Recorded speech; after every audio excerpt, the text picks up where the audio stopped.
Altered in one day. Byron, on the Plaza, 47th and Jefferson, in the Jack Henry Building.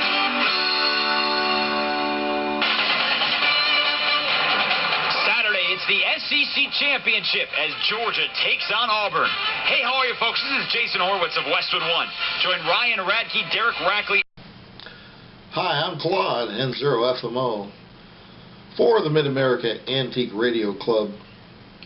This was my project, a Guild Spice Chest radio to restore, and we just finished restoring it, so let's go back and review what we've learned. We're going to analyze what problems it may have.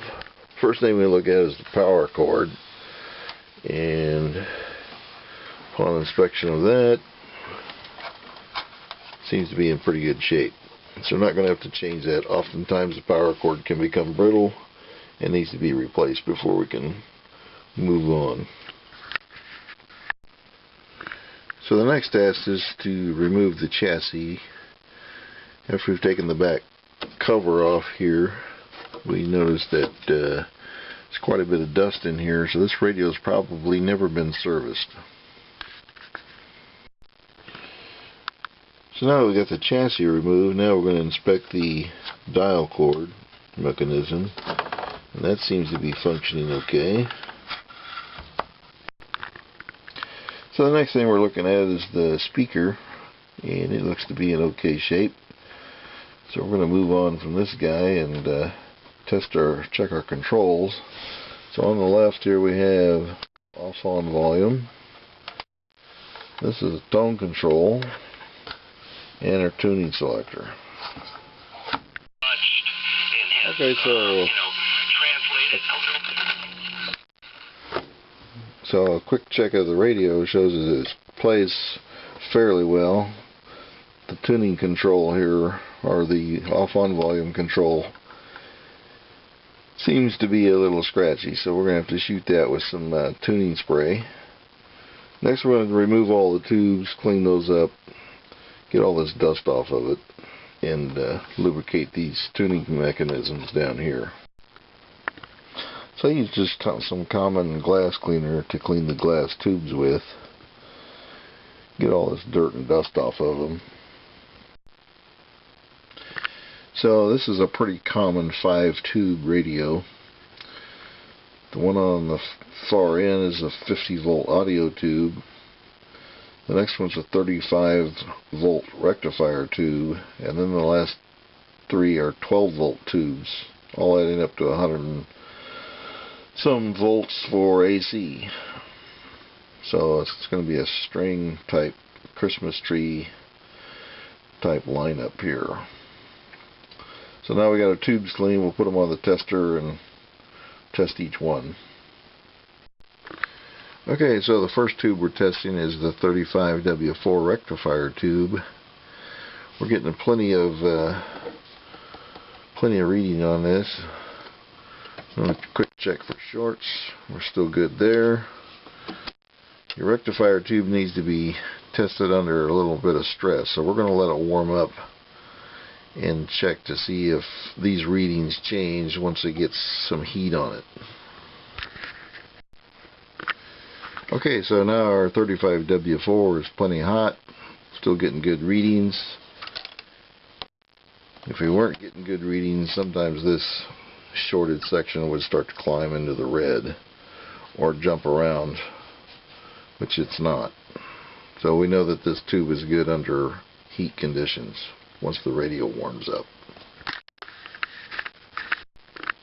Alright, so next up is our 50 C5 audio tube. It's showing a little weak on the tester, but it's not showing any shorts. We'll check it under heat conditions similar to the rectifier tube.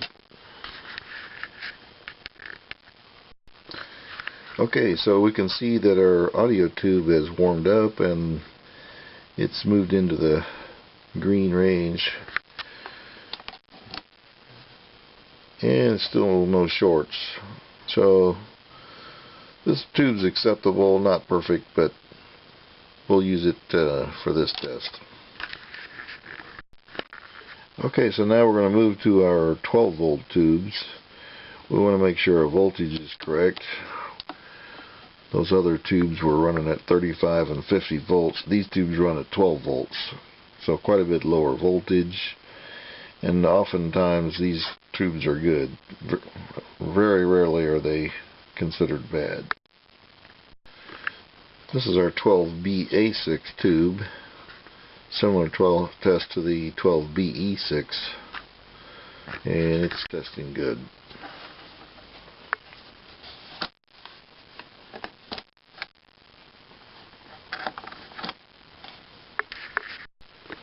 This is our 12AT6. It's testing okay as well.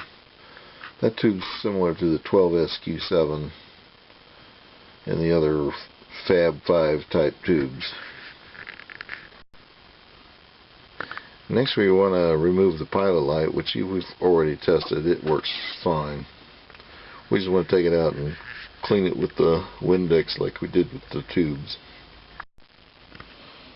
Okay, so we've got our pilot light clean. By the way, if this bulb ever burns out, that means this 6 volts is missing from your 35W4 35 volt tube. Now that 35W4 has 41 volts on it, so it's imperative that this bulb be replaced if it ever does burn out, which is a common problem.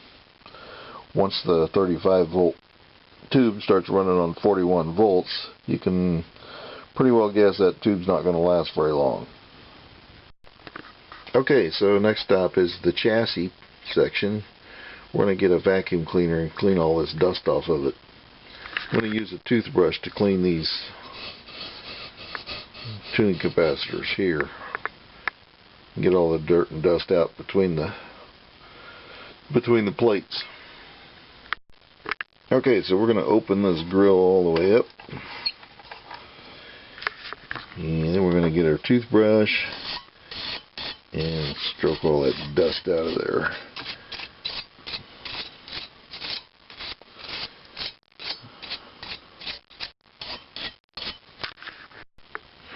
Okay, so we've got our chassis clean and free of dust. Replace the pilot light back to its original condition. And by the way, these screws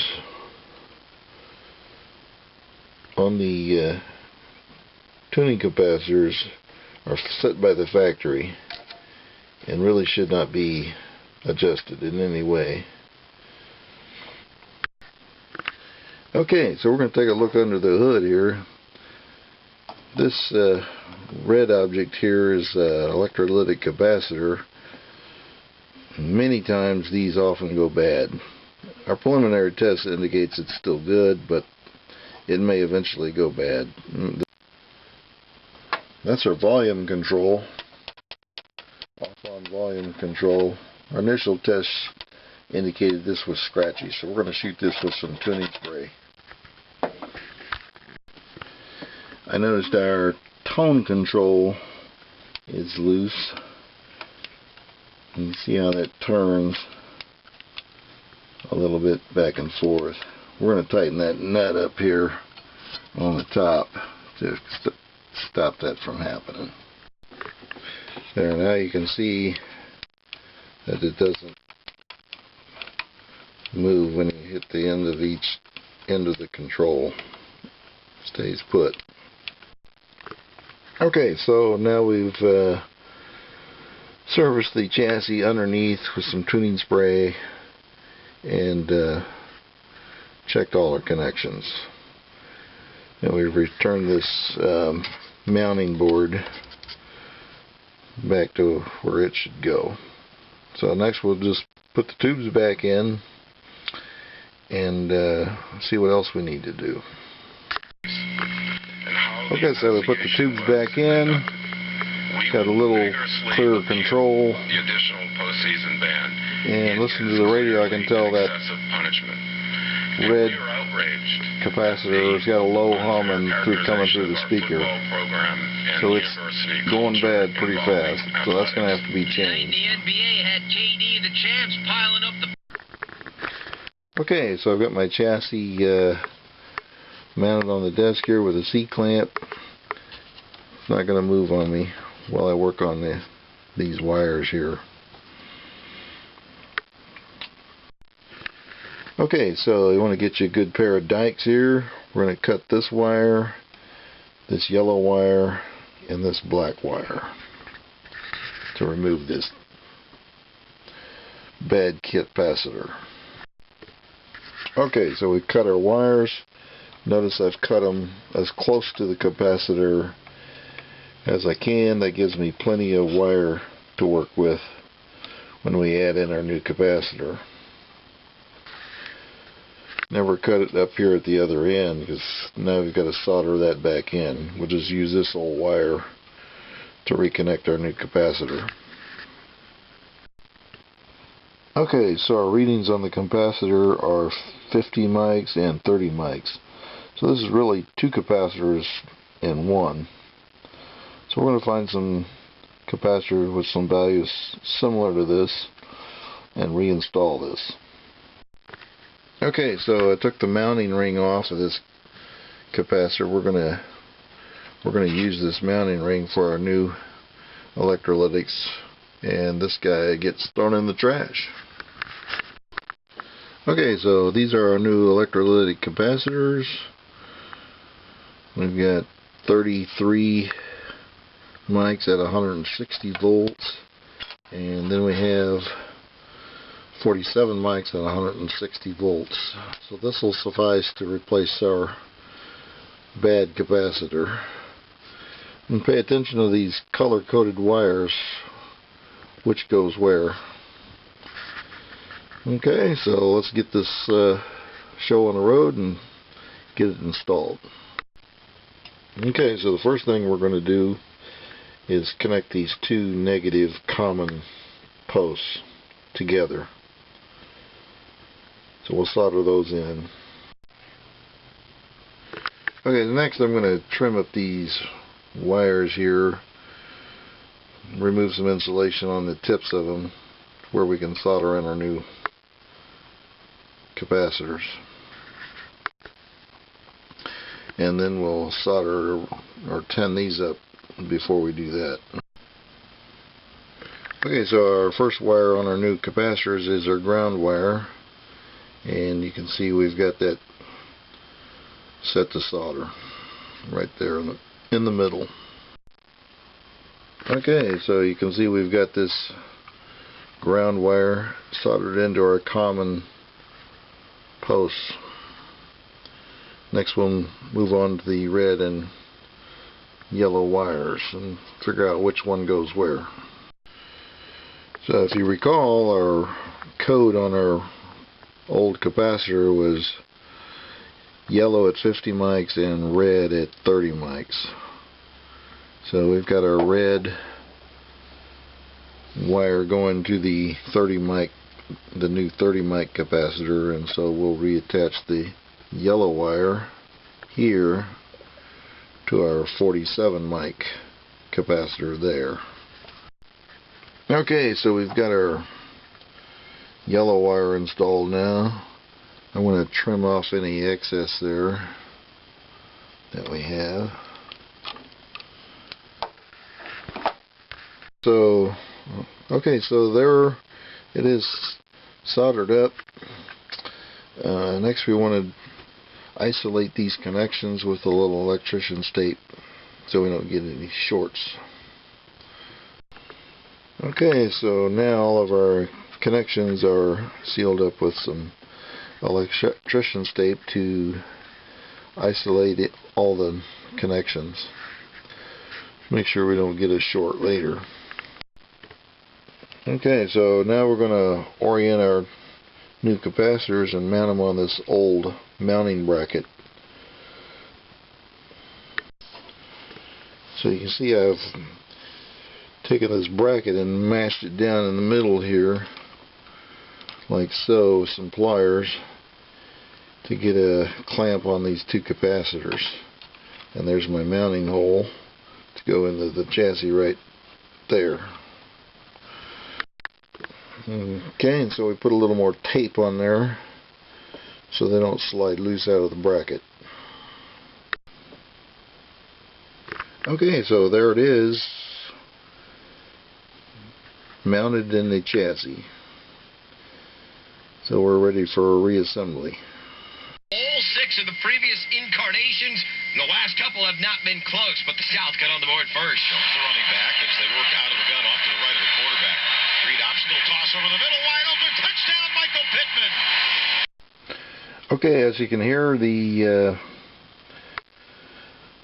low hum is gone and it sounds much better.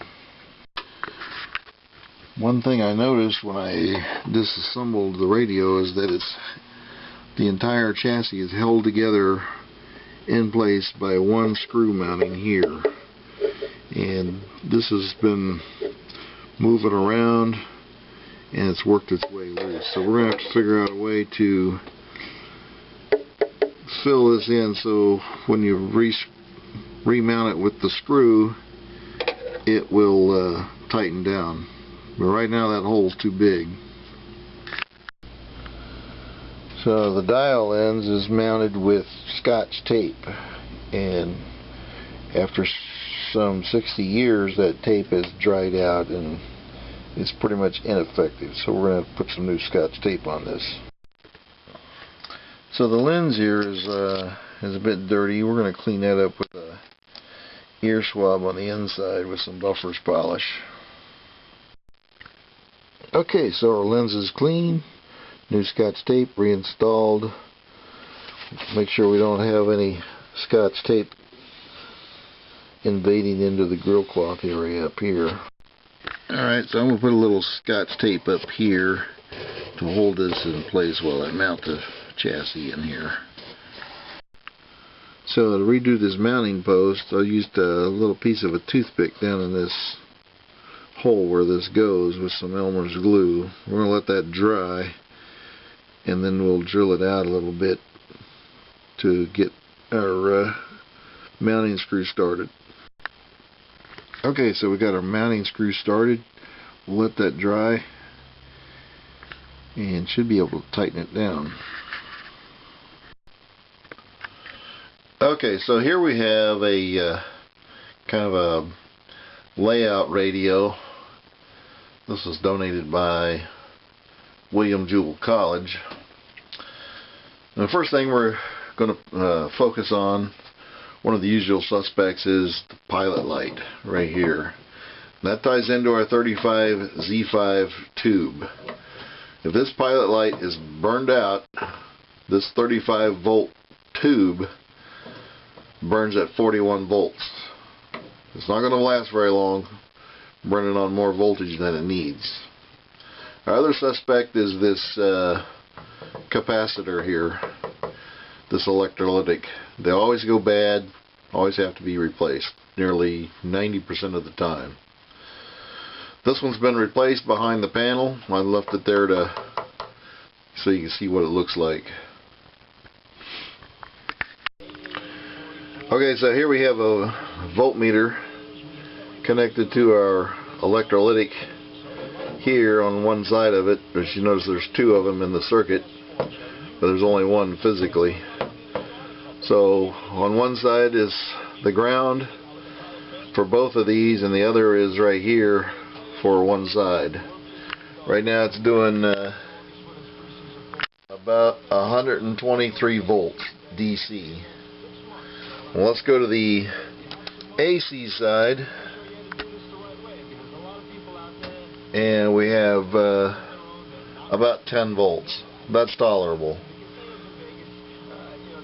Let's go to the other side and see what we're doing over there. Okay, again, we're on the other side of this dual electrolytic capacitor. Let's go to our voltage and see what it's reading. Right now about 95 volts, 95.5 volts. Let's go to the AC side and see what we got over there. 0.3 volts AC, so that's very tolerable there. Shouldn't hardly be any AC voltage on this whatsoever. Altered in one day. Byron on the Plaza, 47th and Jefferson, in the Jack Henry Building.